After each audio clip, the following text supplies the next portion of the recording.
Clip number 465۔ اس clip میں آپ سورہ توبہ کی آیت نمبر 108 سے 109 تک کی تلاوت، ترجمہ، تفسیر قرآن صراط الجنان سماعت فرمائیں گے۔ بسم اللہ الرحمن الرحیم۔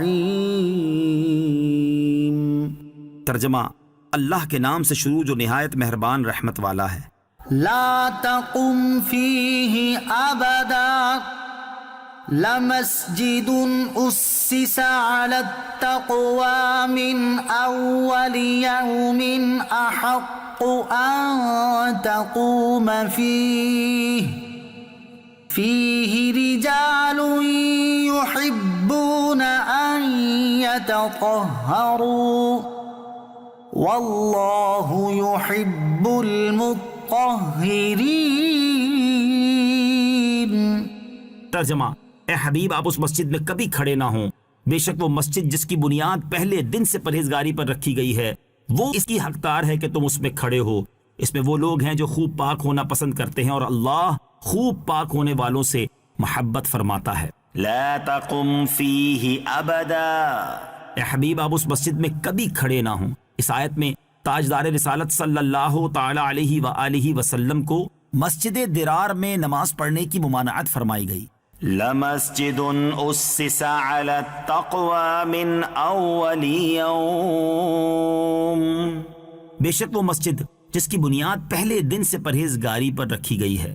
اس سے مراد مسجد قباء ہے جس کی بنیاد رسول کریم علیہ الصلوۃ والسلام نے رکھی، اور جب تک حضور پر نور علیہ الصلوۃ والسلام نے قباء میں قیام فرمایا اس میں نماز پڑھی۔ مفسرین کا ایک قول یہ بھی ہے کہ اس سے مسجد مدینہ مراد ہے۔ یاد رہے کہ دونوں مسجدوں کے بارے میں حدیثیں مذکور ہیں اور ان دونوں باتوں میں کوئی تعارض نہیں، کیونکہ آیت کا مسجد قباء کے حق میں نازل ہونا اس بات کو مستلزم نہیں ہے کہ مسجد مدینہ میں یہ اوصاف نہ ہوں۔ احادیث میں مسجد نبوی اور مسجد قباء کے کثیر فضائل مذکور ہیں، ان میں سے چند فضائل سماعت کیجیے۔ مسجد نبوی کے 3 فضائل، یہاں آیت کی مناسبت سے مسجد نبوی کے 3 فضائل سماعت کیجیے۔ نمبر 1، بخاری شریف کی حدیث ہے، حضرت ابو ہریرہ رضی اللہ تعالیٰ عنہ سے روایت ہے، تاجدار رسالت صلی اللہ تعالی علیہ وآلہ وسلم نے ارشاد فرمایا، میرے گھر اور میرے ممبر کے درمیان کی جگہ جنت کے باغوں میں سے ایک باغ ہے اور میرا ممبر میرے حوض پر ہے۔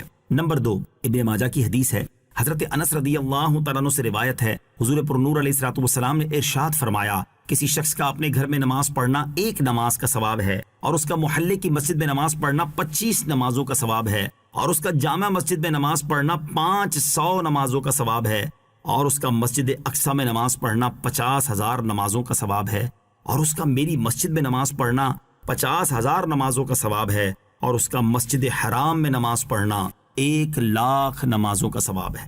نمبر 3، نسائی شریف کی حدیث ہے، حضرت ام سلمہ رضی اللہ تعالیٰ عنہ سے روایت ہے، سید المرسلین صلی اللہ تعالیٰ علیہ وسلم نے ارشاد فرمایا، میرے اس ممبر کے پائے جنت میں نصب ہیں۔ مسجد قباء کے 3 فضائل، مسجد قباء کو بھی بہت فضیلت حاصل ہے، چنانچہ اس کے بھی 3 فضائل سماعت کیجیے۔ نمبر 1، بخاری شریف کی حدیث، حضرت عبداللہ ابن عمر رضی اللہ تعالیٰ عنہما فرماتے ہیں، رسول کریم علیہ الصلوۃ والسلام ہر ہفتے مسجد قباء میں کبھی پیدل اور کبھی سوار ہو کر تشریف لاتے تھے۔ نسائی شریف کی حدیث، حضرت سہل بن حنیف رضی اللہ تعالیٰ عنہ سے روایت ہے، نبی کریم علیہ الصلوۃ والسلام نے ارشاد فرمایا، جو شخص اپنے گھر سے نکلے پھر مسجد قباء میں آ کر نماز پڑھے تو اسے 1 عمرے کا ثواب ملے گا۔ ترمذی شریف کی حدیث ہے، حضرت اسید بن زہیر انصاری رضی اللہ تعالیٰ عنہ سے روایت ہے، رسول اللہ صلی اللہ تعالیٰ علیہ وسلم نے ارشاد فرمایا، مسجد قباء میں نماز پڑھنے کا ثواب عمرہ کے برابر ہے۔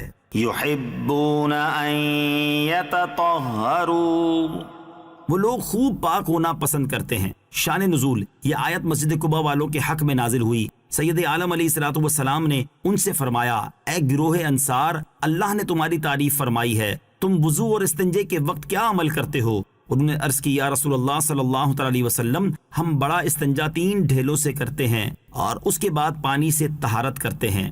افمن اسس بنیانہ علی تقوی من اللہ ورضوان خیر ام من اسس بنیانہ علی شفا أَمَّنْ أَسَّسَ بُنْيَانَهُ عَلَى شَفَا جُرُفٍ هَارٍ فَانْهَارَ بِهِ فِي نَارِ جَهَنَّمَ وَاللَّهُ لَا يَهْدِي الْقَوْمَ الظَّالِمِينَ۔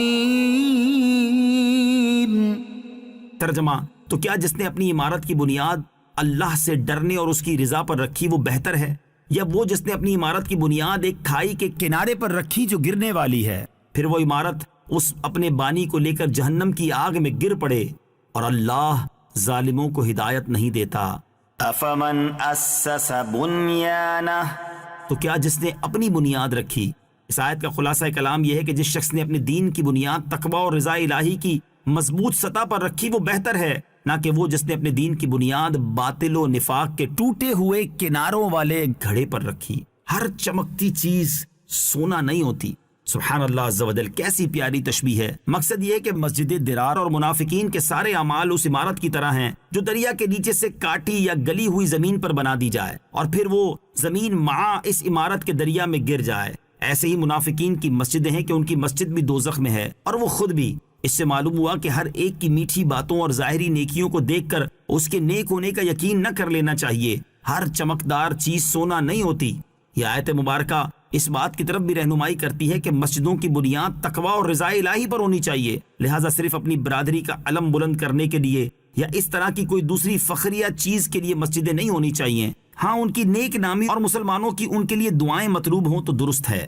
اس طرح مختلف ناموں پر مسجدوں کے نام رکھنے کا معاملہ ہے کہ اگر اس سے ریاکاری اور فخر و تکبر کا اظہار مقصود ہے تو حرام ہے، اور اگر یہ مقصود ہے کہ اس سے لوگوں کو مسجدیں بنانے کی ترغیب ملے یا جو اس کا نام پڑھے وہ اس کے لیے دعائے خیر کرے تو یہ جائز ہے۔ اعلیٰ حضرت امام احمد رضا خان رحمۃ اللہ تعالی سے نام لکھنے کے معاملے میں سوال ہوا تو آپ نے فرمایا، ریا کو حرام مگر بلا وجہ شرعی مسلمان پر قصد ریا کی بدگمانی بھی حرام، اور بنظر دعا ہے تو حرج نہیں۔